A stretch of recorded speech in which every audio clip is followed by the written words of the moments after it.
പുലിവാൽ കല്യാണം എന്ന് പറയുന്ന സിനിമയിൽ ഒരുപാട് നാളുകൾ ഞങ്ങൾ ഒരുമിച്ചുണ്ടായിരുന്നു.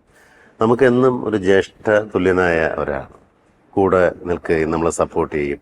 നമുക്കൊരു ഡയലോഗ് തെറ്റുകയോ കാര്യങ്ങളോ ആയി നമ്മൾ ടെൻഷനായി പോകും. അന്നത്തെ കാലത്ത് ഫിലിം ഡിജിറ്റൽ അല്ല, റീടേക്ക് എടുക്കുമ്പോൾ അത്രയും ഫിലിം വേസ്റ്റ് ആവും. അപ്പോൾ നമ്മളൊരു തുടക്കത്തിൽ വന്ന് നടൻ എന്നുള്ള നിലയ്ക്ക് നമുക്ക് എന്തെങ്കിലും ടെൻഷൻ വരുമ്പോൾ അദ്ദേഹം കൂടെ സപ്പോർട്ട് ചെയ്യും, നമുക്ക് കാര്യങ്ങൾ പറഞ്ഞു തരും, നമുക്ക് ഉപദേശങ്ങൾ തരും. ഇത്രയും ഡൗൺ ടു എർത്ത് ആയിട്ടുള്ളൊരു ആക്ടർ വേറെ ഉണ്ടാവില്ല. നമുക്ക് ഒരുപാട് മിസ് ചെയ്യുന്ന നടന്മാരിൽ ഒരാളാണ് കൊച്ചിൻ റനീഫ് ഖാൻ.